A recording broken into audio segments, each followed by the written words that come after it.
ਬੇਕਮਾਲ ਬਾਦਸ਼ਾਹ ਦਰਵੇਸ਼ ਗੁਰੂ ਗੋਬਿੰਦ ਸਿੰਘ ਜੀ ਨੇ ਆਨੰਦਪੁਰ ਦੀ ਉੱਚੀ ਠੇਰੀ ਤੇ 1699 ਦੀ ਵਿਸਾਖੀ ਨੂੰ ਸਿੰਘ ਸੂਰਮੇ ਸਾਜੇ। ਫਿਰ ਆਪ ਗੋਬਿੰਦ ਰਾਏ ਤੋਂ ਗੋਬਿੰਦ ਸਿੰਘ ਬਣੇ। ਤੱਕਿਆ ਅਨੋਖੇ ਵਰਤਾਰੇ ਨੂੰ ਭਾਈ ਗੁਰਦਾਸ ਸਿੰਘ ਜੀ ਨੇ ਲਿਖੀ ਇਤਿਹਾਸਕ ਵਾਰ, ਜਿਹਨੂੰ ਸ਼ਬਦ ਵਰਤਾਰਾ ਇੰਟਰਨੈਸ਼ਨਲ ਸੰਸਥਾ ਵੱਲੋਂ ਢਾਡੀ ਜਥਾ ਇਉਂ ਪੇਸ਼ ਕਰ ਰਿਹਾ ਹੈ।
ਵਾਰ ਭਾਈ ਗੁਰਦਾਸ ਸਿੰਘ ਜੀ ਦੀ, ਜਿਨ੍ਹਾਂ ਨੇ ਖੰਡੇ ਬਾਟੇ ਦੀ ਪੌਲ ਉਸ ਸਮੇਂ ਲਈ ਜਿਸ ਵੇਲੇ ਦਸਮ ਪਾਤਸ਼ਾਹ ਜੋਤੀ ਜੋਤ ਸਮਾ ਚੁੱਕੇ ਸੀ। ਉੱਥੋਂ ਬਾਅਦ ਥੋੜ੍ਹੇ ਜਿਹੇ ਅਰਸੇ ਬਾਅਦ ਇਹ ਸਾਰੀ ਹਾਲਤ ਜੋ ਅਗਲੀ ਵਾਰ 'ਚ ਆਏਗੀ, ਕੀ ਪੰਜਾਬ ਦਾ ਹਾਲ ਸੀ ਔਰ ਕੀ ਤਾਰੇ ਵਰਤੇ ਸਾਰੇ, ਉਹਨਾਂ ਨੇ ਆਪਣੀ ਵਾਰ 'ਚ ਲਿਖਿਆ।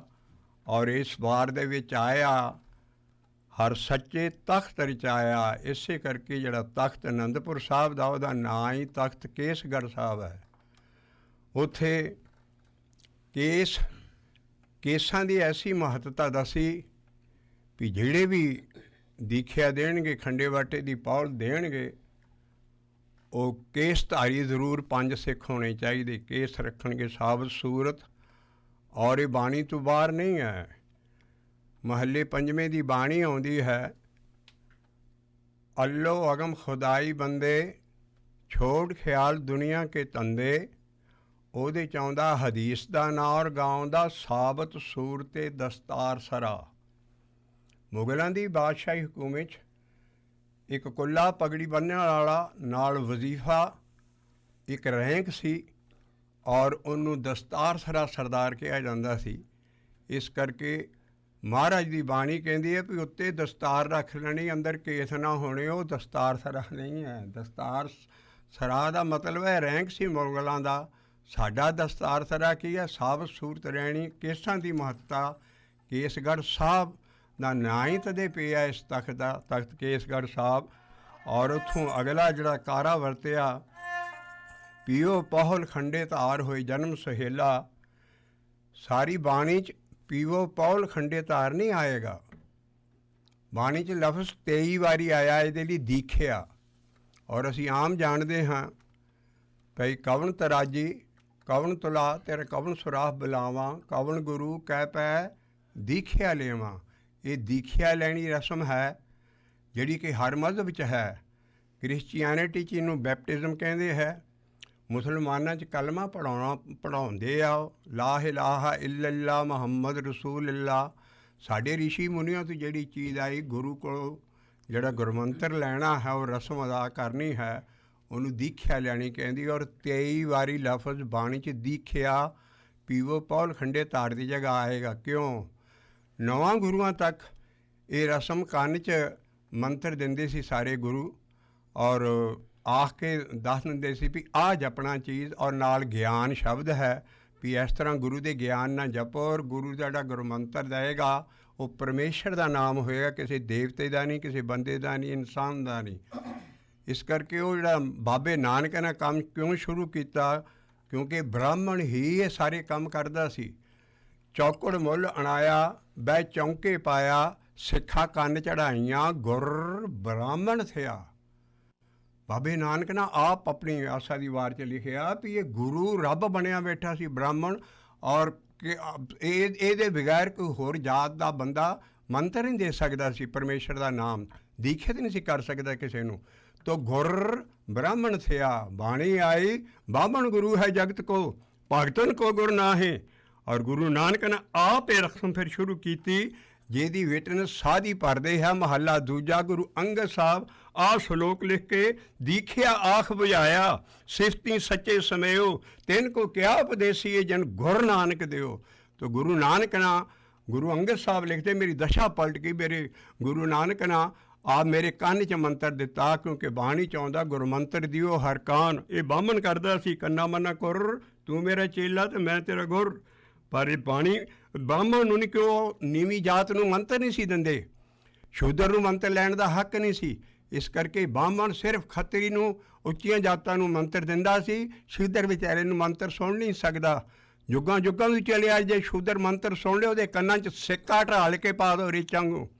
ਜੋ ਜੀਭ ਨਾ ਜਪੇ ਮੰਤਰ ਪਰਮੇਸ਼ਰ ਦਾ ਰਾਮ ਕੋ ਸ਼ੂਦਰ ਨੀਵੀਂ ਜਾਤ ਦਾ, ਉਹਦੀ ਜੀਭ ਕੱਟ ਸਿੱਟੋ।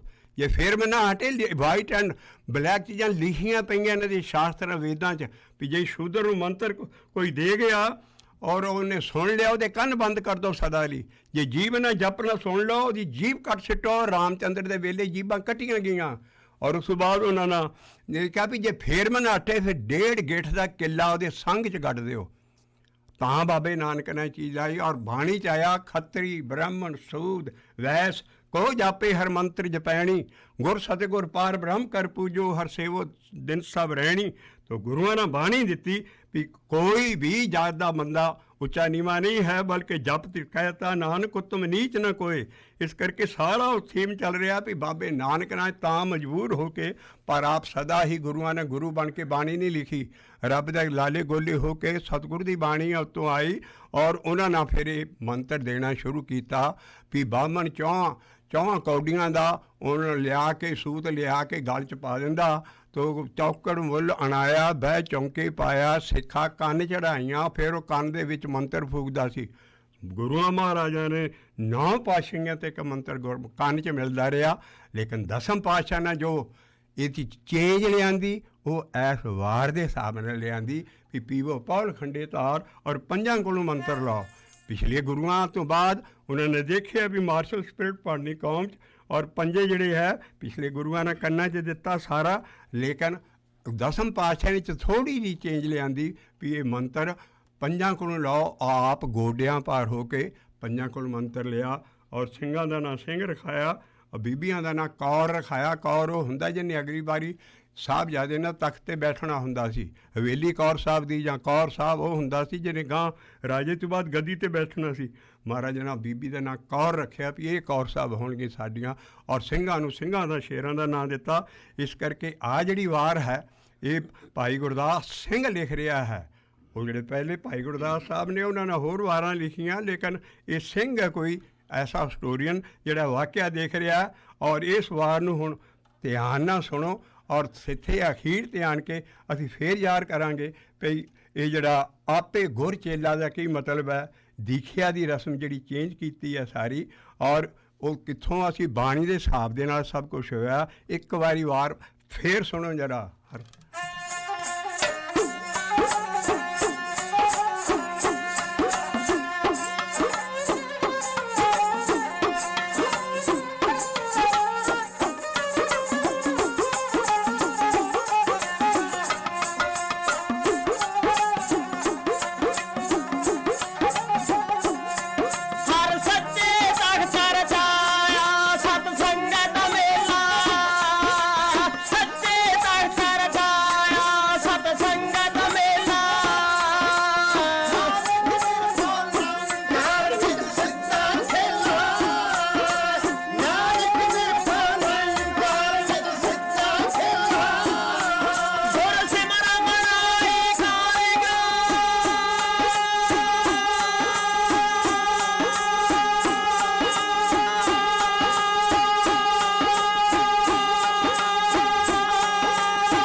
ਲਫ਼ਜ਼ ਜਿਹੜਾ ਸੀ ਉਸ ਵੇਲੇ ਜੋਗੀਆਂ ਦਾ ਇੰਨਾ ਹਿੰਦੁਸਤਾਨ 'ਚ ਜ਼ੋਰ ਸੀ, ਸਾਰੇ ਗ੍ਰਸਤੀ ਕਾਬੂ ਕੀਤੇ ਸੀ, ਰਿੱਧੀਆਂ ਸਿੱਧੀਆਂ ਦਿਖਾਲ ਕੇ ਸਾਰੇ ਹਿੰਦੁਸਤਾਨ 'ਚ ਇੰਨੇ ਜੋਗੀ ਫੈਲੇ ਸੀ।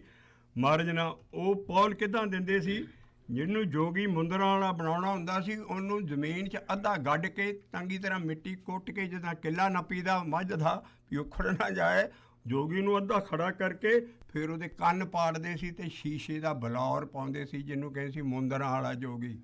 ਇਹਨਾਂ ਦੀ ਦੀਖਿਆ ਦਰਬਾਰ ਸੀ। ਮਹਾਰਾਜ ਨਾ ਹੁਕਮਨਾਮੇ ਛੱਡੇ ਔਰ ਸਾਰੇ ਛੱਡੇ ਵੀ ਖੰਡੇ ਕੀ ਪੌਲ ਛਕੇ ਅਵਰ ਪੌਲ ਨਾ ਲਏ, ਇਸ ਕਰਕੇ ਜੋਗੀਆਂ ਤੋਂ ਬਚਾਇਆ। ਔਰ ਮਹਾਰਾਜ ਨਾ ਤਾਂ ਇਹਦਾ ਨਾਮ ਪੌਲ ਹੈ, ਪਰ ਬਾਣੀ 'ਚ ਇਹਦਾ ਨਾਂ ਚੱਲੇਗਾ ਦੀਖਿਆ।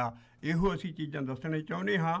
ਹੁਣ ਇਹ ਜਿਹੜੇ ਵਾਹ ਵਾਹ ਗੋਬਿੰਦ ਸਿੰਘ ਔਰ ਜਿਹੜੀ ਚਾਲ ਚੱਲ ਰਹੀ ਹੈ, ਅਸੀਂ ਇੱਕ ਹੋਰ ਪੇਸ਼ ਕਰੇਗਾ ਤੁਹਾਡੀ ਜਥਾ ਇਸੇ ਭਾਈ ਗੁਰਦਾਸ ਸਿੰਘ ਦੀ ਵਾਰ, ਜਿਹੜੀ ਕਿ ਭਾਈ ਸਾਹਿਬ ਆਪ ਸ਼ੁਰੂ ਕਰਾਉਣਗੇ।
ਹਜ਼ਾਰਾਂ ਸਿੰਘਾਂ ਨੇ ਖੰਡੇ ਬਾਟੇ ਦੀ ਪੌਲ ਛਕ ਕੇ ਆਪਾ ਗੁਰੂ ਦੇ ਲੇਖੇ ਲਾ ਦਿੱਤਾ।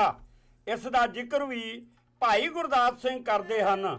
ਗੁਰੂ ਖਾਲਸੇ ਦੀ ਚੜ੍ਹਦੀ ਕਲਾ, ਦੁਸ਼ਟਾਂ ਦੇ ਸਰਵਨਾਸ਼ ਦਾ ਜ਼ਿਕਰ ਇਉਂ ਸੁਣੋ।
ਵਾਲਿਆ।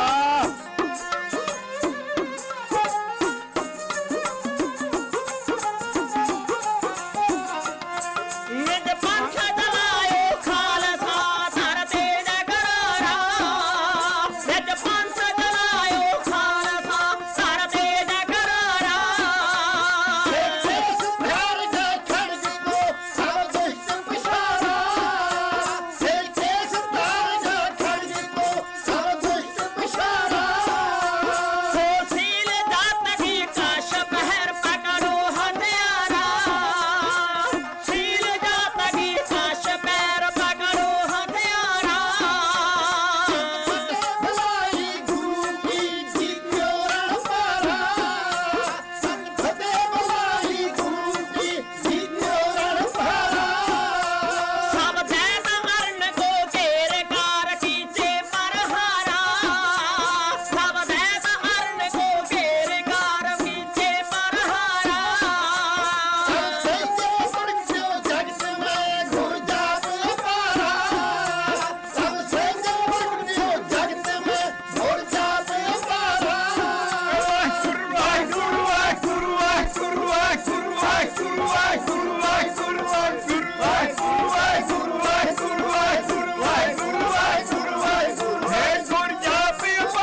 ਭਾਈ ਗੁਰਦਾਸ ਸਿੰਘ ਅਨੋਖਾ ਹਿਸਟੋਰੀਅਨ ਹੋਇਆ ਉਸ ਵੇਲੇ।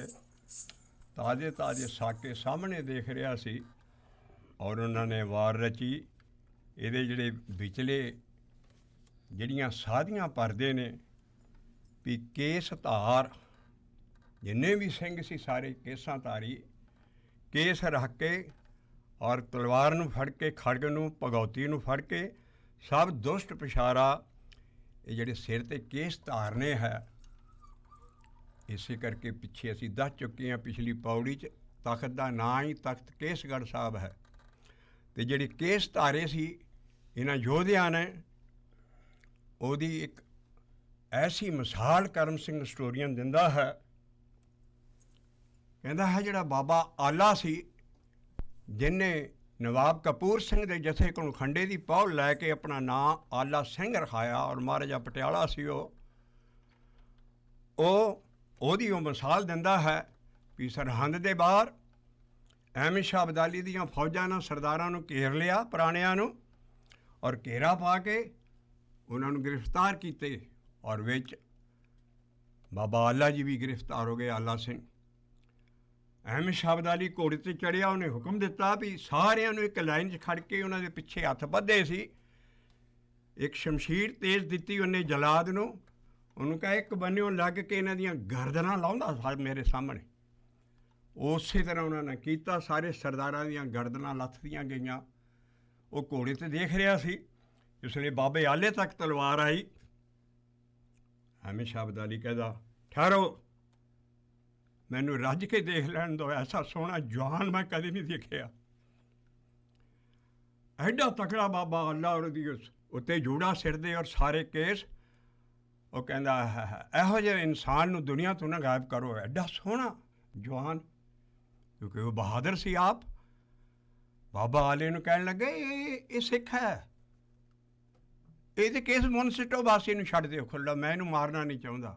ਬਾਬਾ ਆਲਾ ਕੁਰਲਾ ਉੱਠਿਆ, ਕਹਿੰਦਾ ਮੇਰਾ ਸਿਰ ਇਸੇ ਵੇਲੇ ਆ, ਜਿਹੜਾ ਮੇਰੇ ਸਾਥੀ ਤੜਫ ਰਹੇ ਹੈ, ਮੈਂ ਕੇਸ ਨਹੀਂ ਮਨਾਉਣੇ। ਪਰ ਅਹਿਮਦ ਸ਼ਾਹ ਅਬਦਾਲੀ ਨੇ ਕਿਹਾ, ਜੇ ਤੂੰ ਕੇਸ ਨਹੀਂ ਮਨਾਉਣੇ, ਇੰਨੇ ਲੱਖ ਰੁਪਈਆ ਰਾਤੋਂ ਰਾਤ ਆਪਣੀ ਰਿਆਸਤ 'ਚੋਂ ਇਕੱਠਾ ਕਰਕੇ ਮੈਨੂੰ ਦੇ, ਮੈਂ ਤੈਨੂੰ ਛੱਡ ਦਿੰਦਾ ਸਣੇ ਕੇਸਾਂ ਦੇ। ਉਹਨੇ ਆਪਣੀ ਰਾਣੀ ਫਤੋ ਨੂੰ ਲਿਖਿਆ, ਪਟਿਆਲੇ ਖਬਰ ਗਈ ਸਾਰੀ ਰਿਆਸਤ ਨਾਲ, ਦੁਨੀਆ ਨੇ ਗਹਿਣੇ ਵੇ ਸਭ ਲੱਖਾਂ ਰੁਪਈਆ ਇਕੱਠਾ ਕਰਕੇ ਅਹਿਮਦ ਸ਼ਾਹ ਦੇ ਹਵਾਲੇ, ਔਰ ਸਿੰਘ ਨੂੰ ਸਾਬਤ ਸੂਰਤ ਕੇਸ ਸਣੇ ਵਾਪਸ ਪਟਿਆਲੇ ਲਿਆਂਦਾ। ਆਹ ਅਸੀਂ ਕੇਸਾਂ ਦੀ ਉਸ ਵੇਲੇ, ਔਰ ਇਹ ਜਿਹੜੇ ਫਿਰ ਇਹ ਸਰਦਾਰ ਜਿਨ੍ਹਾਂ ਦੀ ਹਿਸਟਰੀ ਹੁਣ ਤੱਕ ਤਾਜ਼ੀ ਹੈ ਵੀ ਉਹ ਕੀ ਸੀ। ਕੇਸ ਧਾਰ ਖੜਗ ਕੋ, ਇਹ ਕੇਸ ਧਾਰ ਕੇ ਖੜਗ ਕੋ ਸਭ ਦੁਸ਼ਟ ਵਿਚਾਰਾ, ਇਹ ਕੇਸ ਧਾਰ ਕੇ ਖੜਗ ਕੋ ਸਭ ਦੁਸ਼ਟ ਵਿਚਾਰਾ, ਇਹ ਸੀਲ ਜਾਤ ਕੀ ਕਸ਼ ਪਹਿਰ ਪਕੜੋ ਹਥਿਆਰਾ, ਇਹ ਸੀਲ ਜਾਤ ਕੀ ਕਸ਼ ਪਹਿਰ ਪਕੜੋ ਹਥਿਆਰਾ। ਜਿਹੜਾ ਸੀਲ ਜੱਟ ਕੇ ਕੱਛ, ਜਿਹੜੀ ਕੱਛ ਪਾਈ ਸੀ ਸਿੰਘਾਂ ਨੇ, ਜਿਹੜੀ ਕੱਛ ਪਾਈ ਸੀ, ਉਹਦਾ ਜ਼ਿਕਰ ਕਰ ਰਹੇ ਨੇ ਵੀ ਸੀਲ ਜੱਟ ਦੀ ਜਤੀ ਸਤੀ ਸੀ, ਔਰ ਐਡੇ ਕਰੈਕਟਰ ਦੇ ਉੱਚੇ ਔਰ ਐਨੀ ਕਾਮ ਵਾਸ਼ਨਾ ਤੋਂ ਪਰੇ ਸੀ ਇਹ ਲੋਕ। ਉਹਨਾਂ ਨੇ ਲਿਖਿਆ ਵੀ ਇਹਨਾਂ ਦੀ ਜਿਹੜੀ ਕੱਛ ਹੁੰਦੀ ਸੀ ਉਹ ਪਾਉਂਦਾ ਸੀ ਜਿਹੜੇ ਸੀਲ ਜਾਤੀ ਹੋਵੇ। ਸੀਲ ਜੱਤ ਕੀ ਕੱਛ ਪਹਿਰ ਪਕੜੋ ਹਥਿਆਰਾ, ਤਾਂ ਉਹਦੇ ਹੱਥ 'ਚ ਹਥਿਆਰ ਦਿੰਦੇ ਸੀ, ਜਿਨ 'ਚ ਕਰਵੈਨ ਜਤੀ ਸਤੀ ਪੂਰਾ ਕੰਮ ਤੇ ਵਾਸਨਾ ਤੇ ਕਾਬੂ ਹੋਵੇ। ਤੇ ਉਹ ਸੀਲ ਜੱਤ ਦੀ ਕੱਛ, ਇਸੇ ਨੂੰ ਅਹਿਮਦ ਸ਼ਾਹ ਅਬਦਾਲੀ ਦਾ ਜਿਹੜਾ ਡਾਇਰੀ ਨੋਟ ਕਰਨ ਵਾਲਾ ਮੁਸਲਮਾਨ ਸੀ, ਉਹ ਕਹਿੰਦਾ, ਸ਼ਾਹ ਇਹ ਜਿਸ ਵੇਲੇ ਫੌਜਾਂ ਲੁੱਟ ਕੇ ਸਾਡੀਆਂ ਆਉਂਦੀਆਂ ਸਾਰੇ ਹਿੰਦੁਸਤਾਨ ਨੂੰ, ਪੰਜਾਬ 'ਚੋਂ ਲੰਘਦੀਆਂ ਇਹਨਾਂ ਦੀਆਂ ਕਤਾਰਾਂ ਵਿਗੜ ਜਾਂਦੀਆਂ ਡਰ ਨਾਲ। ਕਹਿੰਦਾ ਕਿਉਂ? ਕਹਿੰਦੇ ਇਹਨੇ ਝੱਲਾਂ 'ਚ ਕੁੱਤੇ ਪੈਂਦੇ ਆ, ਸੱਗ ਲਿਖਿਆ ਉਹਨੇ। ਅਸੀਂ ਜਿੰਨਾ ਲੁੱਟਦਾ ਮਾਰ ਹੁੰਦਾ ਸਾਰਾ ਅਸੀਂ ਗਦਨੀ ਪਹੁੰਚਾਉਣਾ ਅਫਗਾਂ ਅਫਗਾਨਿਸਤਾਨ, ਇਹ ਸਾਰਾ ਅੱਧਾ ਲੁੱਟ ਕੇ ਤੇ ਝੱਲਾਂ 'ਚ ਵੜ ਜਾਂਦੇ। ਉਹ ਕਹਿੰਦੀ ਕੌਣ ਲੋਕ ਹੈ ਤੂੰ ਦੱਸ, ਇਹਨਾਂ ਦਾ ਘਰ ਘਰ ਦੱਸ, ਮੈਂ ਸਾੜ ਕੇ ਤੇ ਸੁਆਹ ਕਰ ਸਿੱਟਾ ਇਹਨਾਂ ਨੂੰ। ਕਹਿੰਦੀ ਇਹਦਾ ਘਰ ਤੇ ਘੋੜੇ ਦੀ ਪੇਠ ਹੈ, ਇਹ ਕੰਬਲ ਥੱਲੇ ਕੁੱਤੇ ਘੋੜਿਆਂ 'ਤੇ ਰਹਿੰਦੇ ਆ, ਇਹਨਾਂ ਦਾ ਘਰ ਘੋੜੇ ਦੀ ਪਿੱਠ ਹੈ। ਕਹਿੰਦਾ ਹੈ, ਹੋਰ ਦੱਸ? ਕਹਿੰਦੇ ਜੀ ਇਹਨਾਂ ਨੂੰ ਲੂਣ ਤੇ ਘਿਓ ਦੇ ਸਵਾਦ ਦਾ ਨਹੀਂ ਪਤਾ। ਡਾਇਰੀ ਹੈ, ਮੁਸਲਮਾਨ ਲਿਖ ਰਿਹਾ, ਔਰ ਉਹਨਾਂ ਨੂੰ ਸੱਗ ਕਹਿ ਰਿਹਾ ਹੈ, ਕੁੱਤੇ, ਲੇਕਿਨ ਸਹੀ ਚੀਜ਼ਾਂ ਦੇ ਰਿਹਾ। ਕਹਿੰਦਾ ਇਹਨਾਂ ਨੂੰ ਲੂਣ, ਕਹਿੰਦੇ ਜੀ ਇਹਨਾਂ ਦੀ ਬੜੀ ਹਾਰਡ ਲਾਈਫ ਹੈ। ਗਰਮੀਆਂ ਨੂੰ ਇਹ ਠੰਡਾ ਪਾਣੀ ਨਹੀਂ ਦੇਖਦੇ, ਸਿਆਲਾਂ ਨੂੰ ਸਾਡੀ ਫੌਜਾਂ ਵਾਂਗੂ ਹਮਾਮ ਨਹੀਂ ਵੀ ਗਰਮ ਪਾਣੀ ਨਾਲ ਨਹਾਉਣਾ, ਇਹ ਕੱਖ ਨਹੀਂ ਦੇਖਦੇ। ਇਹਨਾਂ ਦੇ ਸਰੀਰ ਐਸੇ ਕਰੜੇ ਨੇ ਔਰ ਐਸੀ ਹਾਰਡ ਹੈ ਇਹਨਾਂ ਦੀ ਲਾਈਫ। ਔਰ ਉਸ ਤੋਂ ਬਾਅਦ ਕਹਿੰਦਾ ਮੈਨੂੰ ਹੋਰ ਦੱਸ, ਇਹਦੇ ਘਰ ਘੋੜੇ ਦੀ ਪਿੱਠ ਹੈ ਔਰ ਲੂਣ ਘਿਓ ਦਾ ਸਵਾਦ ਨਹੀਂ ਜਾਣਦੇ, ਔਰ ਇਹ ਸੱਗ ਐਸੇ ਕੁੱਤੇ ਆ। ਕਹਿੰਦੇ ਸ਼ਾਹ ਇਹਨਾਂ ਨੂੰ ਸੱਗ ਨਾ ਕਹਿ, ਇਹਨਾਂ ਦੇ ਲੜਨ ਦੇ ਤਰੀਕੇ ਅਜੀਬ ਨੇ। ਸਾਡੀਆਂ ਫੌਜਾਂ ਇਹਨਾਂ ਦੇ ਜਿਸ ਵੇਲੇ ਟੱਕਰਾ ਕਰਦੀਆਂ, ਇਹਨਾਂ ਦਾ ਜਥੇਦਾਰ ਇੱਕ ਲਫ਼ਜ਼ ਬੋਲਦਾ ਹਰਨ, ਇਹ ਸਾਰਾ ਮੈਦਾਨ ਛੱਡ ਕੇ ਪਿੱਛੇ ਨੂੰ ਭੱਜ ਜਾਂਦੇ ਆ। ਉੱਥੋਂ ਬਾਅਦ ਜਦੋਂ ਸਾਡੀਆਂ ਫੌਜਾਂ ਉੱਥੇ ਜਾਂਦੀਆਂ, ਐਸਾ ਮੋੜਵਾਂ ਦੱਥਾ ਲਾਉਂਦੇ, ਹੱਲਾ ਮਾਰਦੇ ਨੇ, ਸਾਰਿਆਂ ਨੂੰ ਉੱਥੇ ਚਿੱਤ ਕਰਦੇ ਸੀ। ਕਹਿੰਦੇ ਐਡੇ, ਕਹਿੰਦੇ ਅਸੀਂ ਉਸ ਡਾਇਰੀ 'ਚ ਲਿਖਿਆ ਸ਼ਾਹ ਨਾ ਪਿਛੇਣ ਗੋਈ ਕੀਤੀ ਵੀ ਇਹ ਕੌਮ ਕਦੀ ਇਸੇ ਦੇਸ਼ 'ਤੇ ਰਾਜ ਕਰੇਗੀ। ਇਹ ਐਡੇ ਕਰੜੇ ਸਿੰਘ ਹੈ, ਤੋ ਇਸ ਕਰਕੇ ਇਹਨਾਂ ਨੂੰ, ਇਹਨਾਂ ਦਾ ਕਰੈਕਟਰ ਐਡਾ ਉੱਚਾ ਹੈ ਵੀ ਇਹ ਜਵਾਨ ਲੜਕੀ ਨੂੰ ਵੀ ਮਾਈ ਕਹਿੰਦੇ ਹੈ। ਤਦੇ ਬਾਣੀ 'ਚ ਮਾਈ ਲਫ਼ਜ਼ ਜ਼ਿਆਦਾ। ਸਿੰਘ ਹਰ ਉਮਰ ਦੀ ਮਾਈ ਕਹਿੰਦੇ ਸੀ। ਇੰਨਾ ਕੰਟਰੋਲ ਸੀ ਜਤੀ ਸਤੀ ਦੇ ਸਾਰੇ। ਤੋ ਉਹਦੀ ਬਾਬਤ ਇਹ ਸੀਲ ਜੱਤ ਕੀ ਕੱਛ ਪੈਰ, ਜਿਹੜੀ ਕੱਛ ਹੈ ਨਾ, ਇਸੇ ਕਰਕੇ ਲਿਖੀ ਹੈ ਵੀ ਜਿਹੜੀ ਜਤੀ ਸਤੀ ਹੁੰਦੇ ਸੀ। ਔਰ ਇਸੇ ਕੱਛ ਦੀ ਬਾਬਤ ਹੀ ਜਿਸ ਵੇਲੇ ਉਹ ਲੜਕੀਆਂ ਫੜ ਕੇ ਲਿਖਿਆ ਹੈ, ਹਜ਼ਾਰਾਂ ਟੱਕੀਆਂ ਲਈ ਜਾ ਰਿਹਾ, ਰੋਂਦੀਆਂ ਜਾ ਰਹੀਆਂ ਲੜਕੀਆਂ, ਸਭ ਕੁਝ ਲੁੱਟ ਕੇ ਲਈ ਜਾ ਰਿਹਾ ਹੈ, ਗੱਡੀਆਂ 'ਤੇ ਲੱਦੀਆਂ ਹੈ। ਔਰ ਉਸ ਵੇਲੇ ਹਾਹਾਕਾਰ ਇਸ ਦੇਸ਼ 'ਚ ਬਚ ਗਈ। ਔਰ ਉਸ ਵੇਲੇ ਢਾਡੀਆਂ ਨੇ ਫਿਰ ਗੀਤ ਗਾਇਆ, ਮੋੜੀ ਬਾਬਾ ਕੱਛ ਵਾਲਿਆ ਛਈ, ਮੋੜੀ ਬਾਬਾ ਕੱਛ ਵਾਲਿਆ ਛਈ, ਮੋੜੀ ਬਾਬਾ ਕੱਛ ਵਾਲਿਆ ਛਈ, ਮੋੜੀ ਬਾਬਾ ਕੱਛ ਵਾਲਿਆ ਛਈ। ਕੋਈ ਖਲਕੌਰ ਜਨਨ ਜਾਣੇ ਐਡਾ ਜ਼ੁਲਮ ਹੋ ਰਿਹਾ ਸੀ। ਉਹ ਛਈ ਕਹਿੰਦੇ ਹਾਹਾਕਾਰ ਦਾ ਹਾ ਦੇ ਨਾਰੇ ਮਾਰਦੇ ਸੀ ਕਿ ਛਡਾਓ, ਔਰ ਸਵਾਏ ਕੱਛ ਵਾਲੇ ਬੰਦਿਆਂ ਤੋਂ ਕੋਈ ਨਹੀਂ ਇਹਨਾਂ ਨੂੰ ਛਡਾ ਸਕਦਾ। ਇਹ ਮੋੜੀ ਬਾਬਾ ਕੱਛ ਵਾਲਿਆ ਛਈ, ਮੋੜੀ ਬਾਬਾ ਕੱਛ ਵਾਲਿਆ ਛਈ, ਉਹ ਤੇਰੀਆਂ ਪਵਾਵਾਂ ਗੁੱਡੀਆਂ ਛਈ, ਉਹ ਤੇਰੀਆਂ ਪਵਾਵਾਂ ਗੁੱਡੀਆਂ ਛਈ, ਮੋੜੀ ਬਾਬਾ ਡਾਂਗ ਵਾਲਿਆ ਛਈ, ਮੋੜੀ ਬਾਬਾ ਡਾਂਗ ਵਾਲਿਆ ਛਈ। ਐਸੇ ਪੈਂਦੇ ਸੀ ਕਾਨੂੰਨ ਦੇ ਸ਼ੰਭ 'ਚ। ਭੁੱਖੇ ਕਈ ਦਿਨਾਂ ਦੇ ਸਿੰਘ ਗੰਢਾ ਭੰਨ ਕੇ ਰੋਟੀ ਖਾਣ ਲੱਗੇ ਸੀ, ਉਦੋਂ ਆ ਗਿਆ ਵੀ ਉਹ ਤੇ ਐਵੇਂ ਸ਼ਬਦਾਲੀ ਰਾਵੀ ਦਾ ਪੱਤਣ ਲੰਘ ਰਿਹਾ। ਸਿੰਘਾਂ ਨੇ ਐਸਾ ਹੱਲਾ ਕੀਤਾ, ਸਾਰੀਆਂ ਲੜਕੀਆਂ ਛਡਾਈਆਂ। ਔਰ ਉਥੋਂ ਬਾਅਦ ਸਾਰਿਆਂ ਨੂੰ ਜਦੋਂ ਵੇਲੇ ਘਰ ਪਹੁੰਚਾਉਣ ਗਏ, ਹਿੰਦੂਆਂ ਨੇ ਇਨਕਾਰ ਕਰ ਦਿੱਤਾ, ਜਿਹਨਾਂ ਸਾਰਾ ਜੀ ਅਸੀਂ ਆਪਣੇ ਘਰ ਨਹੀਂ ਰੱਖ ਸਕਦੇ। ਸਰਦਾਰ ਜੱਸਾ ਸਿੰਘ ਔਰ ਬੜੇ ਬੜੇ ਸਰਦਾਰਾਂ ਨੇ ਐਲਾਨ ਕੀਤਾ ਵੀ ਇਹ ਲੜਕੀਆਂ ਵਿਚਾਰੀਆਂ ਦਾ ਕਿਹੜਾ ਸਿੰਘ ਹੈ ਜਿਹੜਾ ਇਹਨਾਂ ਨੇ ਸ਼ਾਦੀ ਕਰਾਏਗੇ।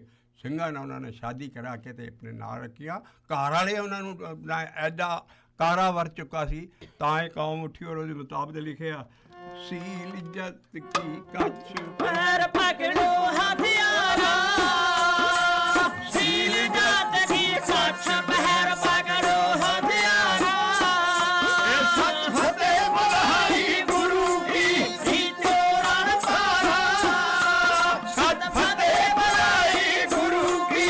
ਜੀਤੋ ਰਣ ਸਾਰਾ। ਆਹ ਜਿਹੜੀ ਇਤਿਹਾਸਕ ਚੀਜ਼ ਦੇ ਰਿਹਾ ਹੈ ਭਾਈ ਗੁਰਦਾਸ ਸਿੰਘ, ਉਹ ਕੀ ਸੀ ਕਿ ਰਣ ਜਿੱਤ ਕੇ ਕੀ ਕਰਦੇ ਸੀ? ਉਹਨਾਂ ਨੇ ਕੀ ਕੀਤਾ? ਉਹਨਾਂ ਨੇ ਆਪਣਾ ਸਿੱਕਾ ਚਲਾਇਆ, ਆਪਣਾ ਰੁਪਈਆ ਬਣਾਇਆ, ਲਾਹੌਰ 'ਤੇ ਕਬਜ਼ਾ ਕੀਤਾ। ਔਰ ਜਿਹੜਾ ਪਹਿਲਾ ਰੁਪਈਆ ਉਹਨਾਂ ਨੇ ਢਾਲਿਆ ਜਾ ਕੇ, ਤੇ ਗੁਰੂ ਰਾਮਦਾਸ ਸਾਹਿਬ ਚੂਨਾ ਮੰਡੀ ਜਿਹੜਾ ਉੱਥੇ ਤੇ ਜਿੱਥੇ ਪੈਦਾ ਹੋਏ ਸੀ, ਉੱਥੇ ਦਲੀਜ 'ਤੇ ਰੱਖ ਕੇ ਤੇ ਮੱਥਾ ਟੇਕ ਕੇ ਆ ਗਏ। ਔਰ ਉਹ ਜਿਹੜਾ ਪਹਿਲਾ ਰੁਪਈਆ ਸੀ ਉਹਦੇ 'ਤੇ ਪਤਾ ਕੀ ਲਿਖਿਆ? ਪਰਸ਼ੀਅਨ 'ਚ ਲਿਖਿਆ ਸੀ, ਦੇਗ ਤੇਗ ਫਤਿਹ ਨੁਸਰਤ ਬੇਦਰੰਗ ਯਾਫਤ ਅਲ ਨਾਨਕ ਗੁਰੂ ਗੋਬਿੰਦ ਸਿੰਘ। ਉਹਦਾ ਮਤਲਬ ਹੈ ਵੀ ਜਿਹੜੀ ਦੇਗ ਹੈ, ਦੇਗ ਮੈਨੇ ਧਰਤੀ, ਬਾਣੀ 'ਚ ਇੱਕੋ ਵਾਰੀ ਲਫ਼ਜ਼ ਆਇਆ ਦੇਗ, ਉੱਥੇ ਮੈਂ ਧਰਤੀ। ਜਿੱਦਾਂ ਦੇਗ 'ਚੋਂ ਅਸੀਂ ਹਰ ਇੱਕ ਚੀਜ਼ ਕੱਢ ਕੇ ਚੌਲ ਪਲਾ ਖਾਂਦੇ ਹਾਂ, ਇੱਦਾਂ ਹੀ ਧਰਤੀ ਸਾਡੀ ਬਾਣੀ ਦੀ ਦੇਗ ਹੈ, ਅਸੀਂ ਇਹ 'ਚੋਂ ਹਰ ਇੱਕ ਚੀਜ਼ ਕੱਢ ਕੇ ਖਾਂਦੇ ਹਾਂ। ਉਹ ਜਿਹੜੀ ਦੇਗ ਤੇਗ, ਉਹਨਾਂ ਨੇ ਕਿਹਾ ਸਾਡੀ ਇਹ ਜਿਹੜੀ ਧਰਤੀ ਅਸੀਂ ਫਤਿਹ ਕੀਤੀ ਹੈ, ਕਿਸੇ ਨੇ ਸਾਨੂੰ ਦਿੱਤੀ ਨਹੀਂ ਹੈ, ਅਸੀਂ ਆਪਣੀ ਤਲਵਾਰ ਦੀ ਜ਼ੋਰ ਨਾਲ ਸਾਰੀ ਫਤਿਹ ਕੀਤੀ ਹੈ। ਤੋ ਦੇਗ ਤੇਗ ਫਤਿਹ ਔਰ ਨੁਸਰਤ ਬੇਦਰੰਗ ਦਾ ਮਤਲਬ ਹੈ ਕਿ ਅਸੀਂ ਕਿਸੇ ਦੀ ਪਰਵਾਹ ਨਹੀਂ ਕਰਦੇ, ਨਾ ਅਸੀਂ ਈਣ ਮੰਨਦੇ ਹਾਂ ਕਿਸੇ ਦੀ। ਤੋ ਨੁਸਰਤ ਬੇਦਰੰਗ। ਔਰ ਇਹ ਚੀਜ਼ਾਂ ਲਈਆਂ ਕਿੱਥੋਂ? ਯਾਫਤ ਆਦਿ ਕਿੱਥੋਂ ਲਈਆਂ? ਦੇਖੋ ਕਿੱਡਾ ਵਿਸ਼ਵਾਸ ਸੀ। ਉਹ ਲਫ਼ਜ਼ ਉਸ ਵੇਲੇ ਦਾ ਹਾਲੇ ਤੱਕ ਚੱਲਿਆ ਆ ਰਿਹਾ, ਯਾਫਤ ਆਦਿ ਨਾਨਕ ਗੁਰੂ ਗੋਬਿੰਦ ਸਿੰਘ। ਇਸ ਕਰਕੇ ਸਿੱਖੀ ਇਕੱਲੀ ਗੁਰੂ ਨਾਨਕ ਦੀ ਨਹੀਂ ਹੈ, ਉਹਨਾਂ ਨਾਲ ਜੋੜਤਾ ਇਹ ਸਾਰੀਆਂ ਚੀਜ਼ਾਂ ਨਾਨਕ ਗੁਰੂ ਗੋਬਿੰਦ ਸਿੰਘ ਕੋਲੋਂ ਲਈਆਂ। ਤੋ ਨੁਸਰਤ ਬੇਦਰੰਗ ਦੇਖਤੇ ਇੱਕ ਫਤਿਹ, ਨੁਸਰਤ ਬੇਦਰੰਗ ਯਾਫਤਾ ਦੇ ਨਾਨਕ ਗੁਰੂ ਗੋਬਿੰਦ ਸਿੰਘ। ਔਰ ਉੱਥੋਂ ਬਾਅਦ ਉਹਨਾਂ ਨੇ ਫਿਰ ਅਗਲਾ ਜਿਹੜਾ ਨੀਲ ਅੰਬਰ ਧਾਰਾ ਹੈ ਆਉਂਦੀ ਆ। ਅਸੀਂ ਪਹਿਲਾਂ ਉਹ ਵਾਰ ਦੇ ਲਫ਼ਜ਼ ਚੱਕ ਲਈਏ ਇਹਦੀ ਸਾਂਝੀ।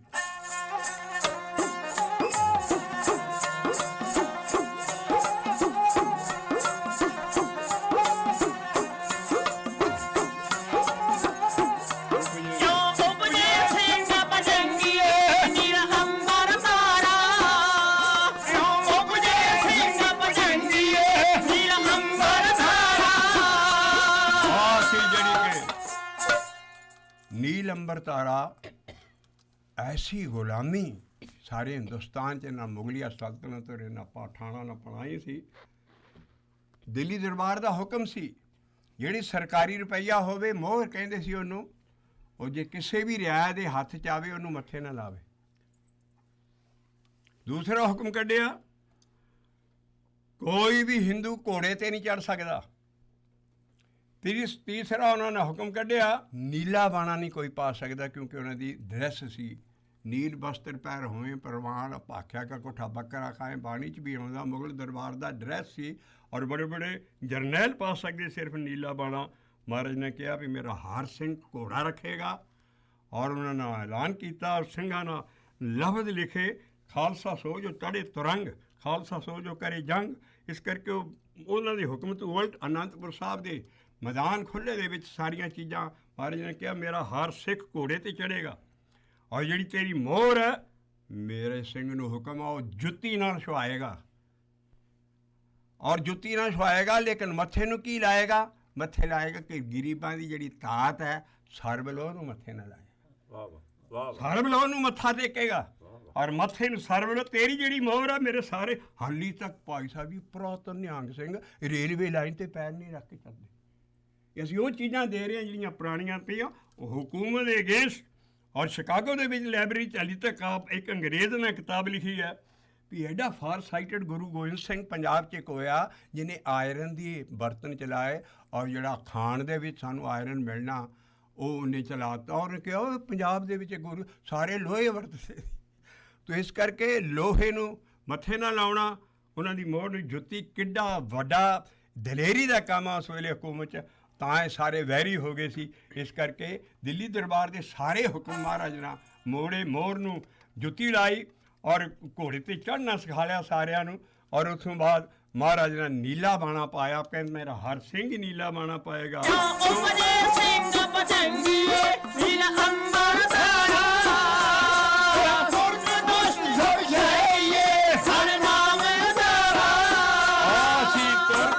ਤੁਰਕ ਹੈ ਕਿ ਨਾਮ ਦੀ ਵੈਲਿਊ ਸੀ ਕਿ ਉਹਨਾਂ ਨੂੰ ਪਤਾ ਸੀ ਵੀ ਸਾਡੀ ਬਾਣੀ 'ਚ ਲਿਖਿਆ ਹਰ ਕਾ ਨਾਮ ਕੋਟ ਲੱਖ ਬਾਹਾਂ। ਅਸੀਂ ਉਹ ਤੋਂ ਕਹਿ ਦੇ ਰਹੇ ਬਾਣੀ ਦੀਆਂ ਜਿਹੜੀ ਅੱਜ ਕੱਲ੍ਹ ਸਿੱਖੀ ਭੁੱਲਦੀ ਜਾ ਰਹੀ ਹੈ ਇਹ ਝੂਠਾ ਨਹੀਂ ਸੀ। ਜੋ ਉਸ ਵੇਲੇ ਤੁਰਿਆ ਸੀ 1.25 ਲੱਖ ਸੇ ਇੱਕ ਲੜਾਊਂ ਤभी ਗੋਬਿੰਦ ਸਿੰਘ ਨਾਮ ਕਹਾਊਂ, ਕਿਉਂਕਿ ਸ਼ਬਦ ਦੀ ਐਸੀ ਨਾਮ ਦੀ ਕਮਾਈ ਸੀ ਸਿੰਘਾਂ ਦੀ। ਹਰ ਕਾ ਨਾਮ ਕੋਟ ਲੱਖ ਬਾਹਾਂ ਜਿੰਨਾ ਜ਼ੋਰ ਆ ਜਾਂਦਾ ਸੀ। ਤੋ ਹਰ ਕਾ ਨਾਮ ਕੋਟ ਲੱਖ ਬਾਹਾਂ।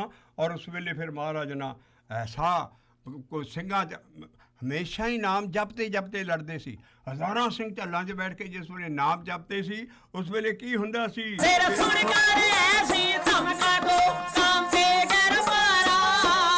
ਐਸਾ ਪਹਾੜ ਗੂੰਜ ਪੈਂਦੇ ਸੀ ਫਿਰ ਇਕੱਠੇ ਹੱਲਾ ਵੀ ਨਾਮ ਜਪ ਕੇ ਸਾਰਾ ਸ਼ਬਦ ਦੀ ਤਾਕਤ ਨਾਲ ਲੜਦੇ ਸੀ। ਔਰ ਉਹ ਜਿਹੜਾ ਸ਼ਬਦ ਦੀ ਤਾਕਤ ਹੈ ਉਹੀ ਨਾਮ ਜਪਣ ਸੀ। ਔਰ ਉੱਥੋਂ ਬਾਅਦ ਐਡਾ ਜੋ ਫੈਲਿਆ ਫਿਰ ਸਭ ਧਰਤੇ ਹਲਚਲ ਪਈ ਔਰ ਜਿੰਨੇ ਅਮੀਰ ਸੀ ਜਿੰਨੇ ਸ਼ਾਹ ਜਿੰਨੇ ਮਰਵਾੜੇ ਮਹਾਰਾਜ ਨਾਲ ਅਗਲੀ ਸਿੰਘ ਨਾ ਗੱਜ ਵੱਜ ਕੇ ਕਿਹਾ ਜਹਰਾਜ ਸ਼ਾਹ ਅਮੀਰੇ ਹੋਏ ਸਭ ਸ਼ਾਹ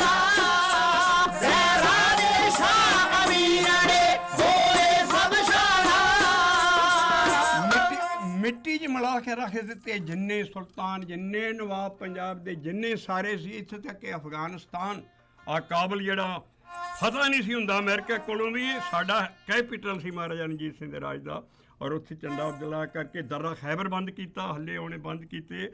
ਔਰ ਪਠਾਨ ਅੱਜ ਤੱਕ ਐਸੀ ਚੀਜ਼ ਮੈਂ ਤਾਂ ਹੁਣ ਦੇ ਰਿਹਾ ਸਿੱਖਾਂ ਨੂੰ ਭਈ ਅਸੀਂ ਤੇ ਘਰਾਂ 'ਚ ਕਹਿੰਦੇ ਆ ਕੋਈ ਬੱਚੇ ਨੂੰ ਡਰਾਉਣ ਲਈ ਚੁੱਪ ਕਰ ਜਾ, ਮਾਂ ਉਂਗਲੀ ਖਾ ਜੂਗੀ, ਬੱਚਾ ਸਹਿ ਜਾਂਦਾ।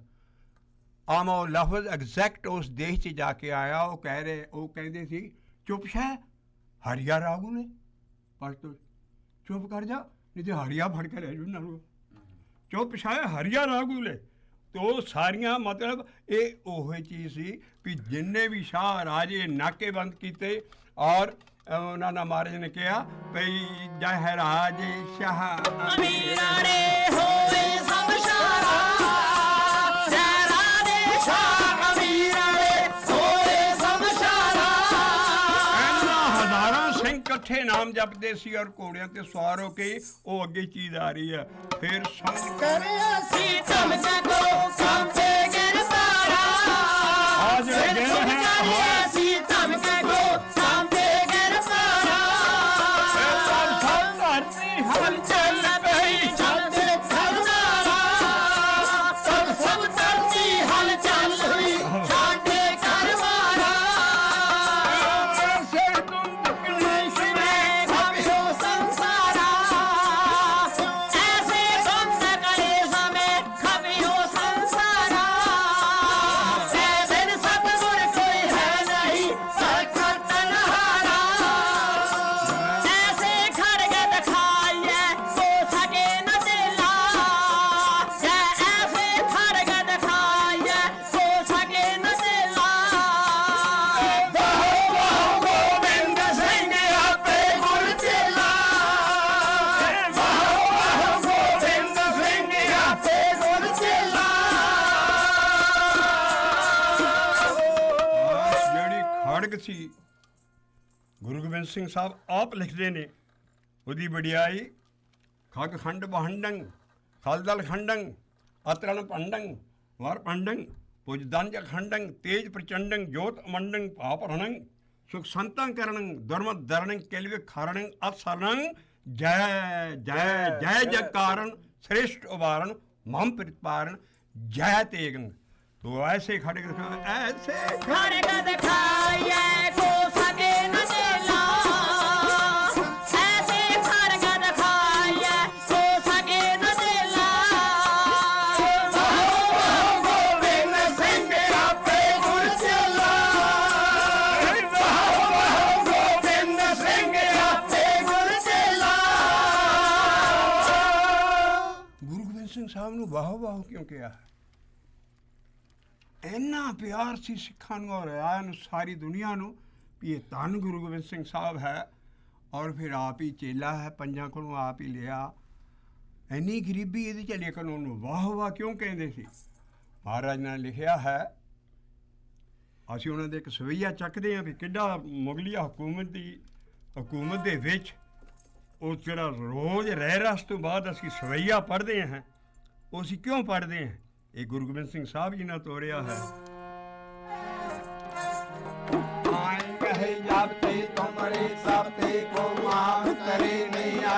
राम रहीम पुराण कुरान अनेक कहे मत एक न मान्यो।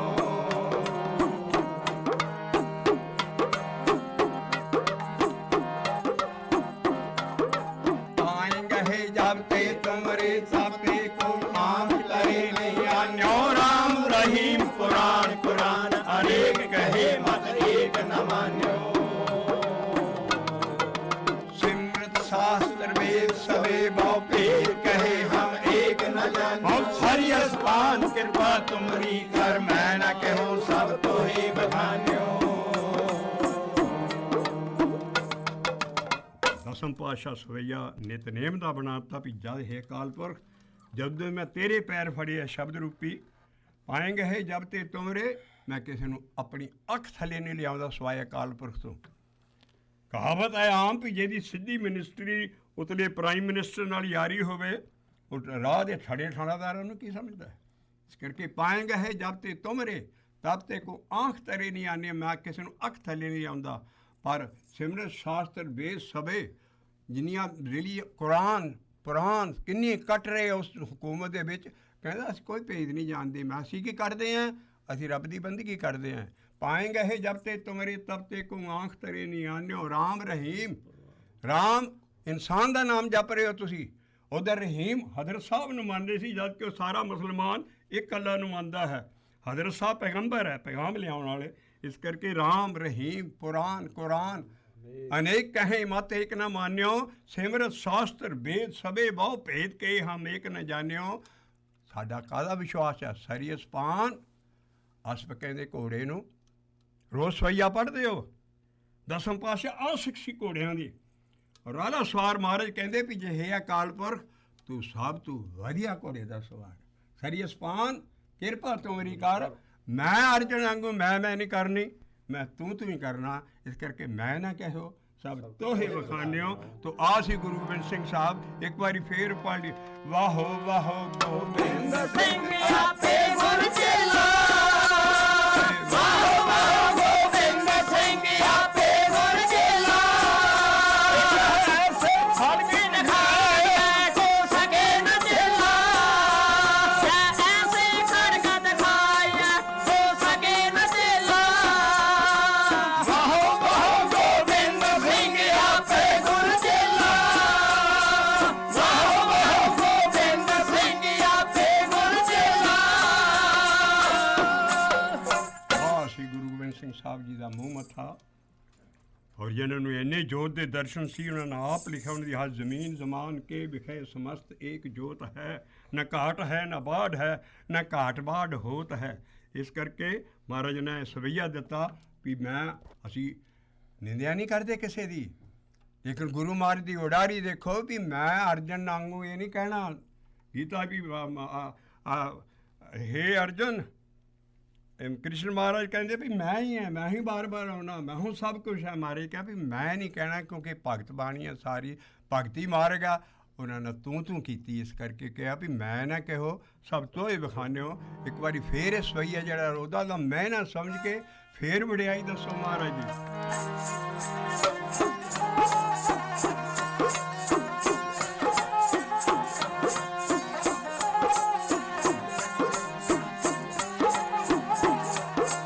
पाएंगे जब ते तुमरे तापे को आम तरे नियान्यो राम रहीम कुरान अनेक कहे मत एक न मान्यो।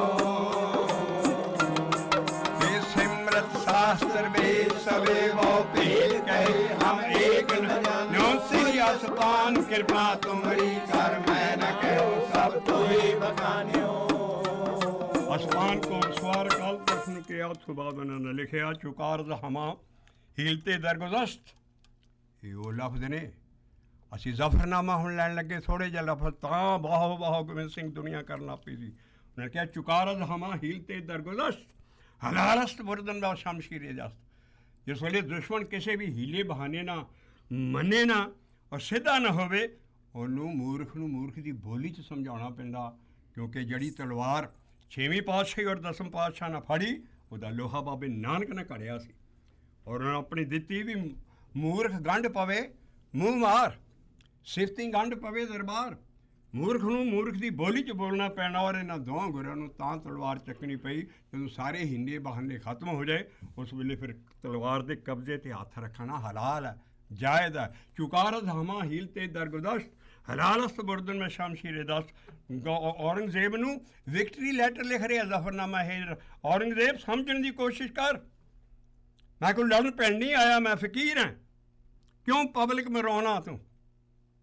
ਆਪ ਦੋਨੋਂ ਬੈਠ ਕੇ ਫੈਸਲਾ ਕਰ ਲਈਏ। ਉੱਥੋਂ ਕਹਿੰਦੇ ਉਹਨਾਂ ਨੇ ਫਿਰ ਚਿੱਠੀ ਲਈ ਜਿਹੜੀ ਲਿਖੀ। ਉਹ ਕਹਿੰਦੇ ਕੀ ਹੋ ਗਿਆ, ਤੂੰ ਮੇਰੇ ਸ਼ੀਰ ਖੋਰ 4 ਬੱਚੇ ਮਾਰ ਦਿੱਤੇ, ਸਾਹਿਬਜ਼ਾਦੇ ਚਾਰੇ। ਮੇਰੇ ਕੋਲ ਹਲੀ ਕਰੁੰਡੀਆ ਸੱਪ ਪਿਆ ਹੈ। 10ਵੇਂ ਪਾਤਸ਼ਾਹ ਦੀ ਚਿੱਠੀ ਆ, ਉਹ ਜਿਹੜੀ ਸਿੱਖਾਂ ਨੂੰ ਸਾਹਮਣੇ ਹੈ, ਜਿਹੜੀ ਲਿਖੀ ਔਰੰਗਜ਼ੇਬ ਨੂੰ। ਹਲੀ ਮੇਰੇ ਕੋਲ ਕਰੁੰਡੀਆ ਸੱਪ ਹੈ। ਕਰੁੰਡੀਆ ਸੱਪ ਛੋਟਾ ਜਿਹਾ ਹੁੰਦਾ ਔਰ ਚੌਂਕੜੀ ਜੀ ਮਾਰ ਕੇ ਐਡੇ ਗੇਟ ਬੈਠਾ ਹੁੰਦਾ। ਜਦੋਂ ਉਹ ਥੱਲਿਓਂ ਧਰਤੀ ਤੋਂ ਉੱਡ ਕੇ ਮੱਥੇ 'ਤੇ ਡੰਗ ਵਾਰਦਾ, ਬੰਦੇ ਨੂੰ ਉਲਟਾ ਕੇ ਸੁੱਟ ਦਿੰਦਾ। ਉਹ ਕਰੁੰਡੀਆ ਸੱਪ ਕੀ ਸੀ?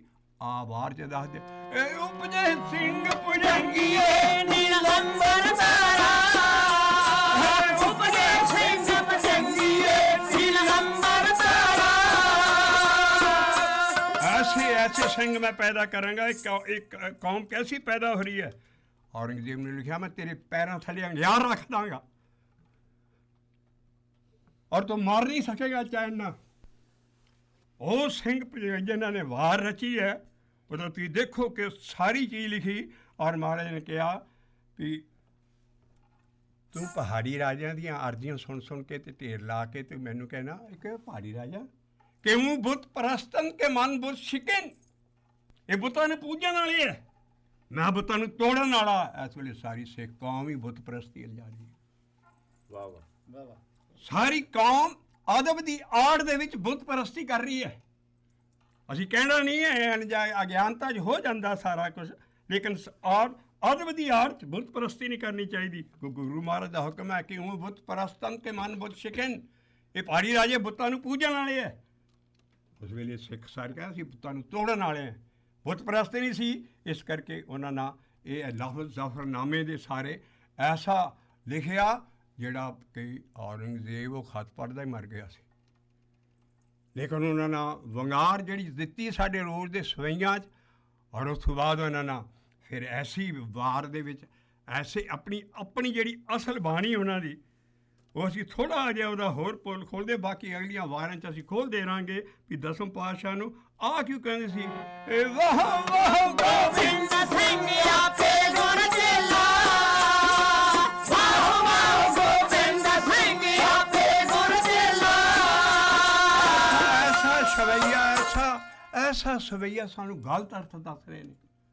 ਮਹਾਰਾਜ ਦੀ ਆਪਣੀ ਕਲਮ ਹੈ, ਦੇਸ਼ ਸੇਵਾ ਬਾਰ ਮੋਹਿ ਹੈ, शुभ कर्मन ते कबू ना डरूं, ना डरूं और से जब जाए लरूं, निश्चय कर अपनी जीत करूं और सीखूं अपने ही मन को, ये लालच हो गुण तो चरूं, जब आपकी आव निधान बने अथ ही रण में तब यूज मारूं। तो देश सेवा बार मोहिया कहते जी देखो तुहाडे गुरु गोबिंद सिंह साहब भी तो शिव जी को बार मंग रहे। ओ भाई होश करो, सेवा बार अलहदा लफ्ज़ है, दे रब को मंग रहे, दे सेवा वार ਜਿਹੜਾ ਸ਼ਿਵ ਜੀ ਨੂੰ ਤੂੰ ਵਰ ਦਿੱਤਾ ਸ਼ਿਵ ਸ਼ਕਤੀ ਦਾ, ਮੈਨੂੰ ਵੀ ਜ਼ਰਾ ਹੱਥ 'ਚ ਫੜਾ, ਮੈਂ ਵੀ ਦੁਸ਼ਟਾਂ ਦਾ ਨਾਸ਼ ਕਰਨਾ ਹੈ। ਦੇ ਸ਼ਿਵਾ ਬਰ ਮੋਹੇ ਇਹ ਅਲੱਗਾ ਹੈ, ਦੇ ਸ਼ਿਵਾ ਬਰ ਮੋਹੇ ਹੈ ਸ਼ੁਭ ਕਰਮਨ ਹੈ ਨਾਮ ਜਪਣਾ, शुभ कर्मन ते कबू ना टरूं, ना डरूं और स्यों जब जाए रहूं, निश्चय कर अपनी जीत करूं। और मैं अपने मन नूं पहला सिक्ख्या काबू करदा और सिखूं अपने ही मन को, मेरा एको ही लालच है भी मैं भजन करा गुण तो चरूं, और जब अंत समा होए मैं रण दे विच जूझ के मरां। और इसी तरह फिर वो छोरियां ना मारे गए और सारा कुछ जो जीवन सी तां उन्होंने कहते सी वाह वाह गोबिंद सिंह आपे गुण चेला, वाह वाह गोबिंद सिंह आपे गुण चेला। गुर गोबिंद होए प्रगट दसवां अवतारा, गुर गोबिंद होए प्रगट दसवां अवतारा। दिल अलखे रंजना जपियो करतारा, दिल अलखे रंजना जपियो करतारा।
ਠੀਕ ਹੈ ਬਈ ਜੀਰੇ ਵਾਲਿਓ ਐਸੇ ਫੜ ਕੇ ਦਿਖਾਏ ਹੋ ਸਕੇ ਨਾ ਚੇਲਾ ਵਾਹ ਵਾਹ ਗੋਬਿੰਦ ਸਿੰਘ ਆਪੇ ਗੁਰ ਚਲਾ ਵਾਹ ਵਾਹ ਗੋਬਿੰਦ ਸਿੰਘ ਆਪੇ ਗੁਰ ਚੇਲਾ ਆਪੇ ਗੁਰ ਚੇਲਾ ਆਪੇ ਗੁਰ ਚੇਲਾ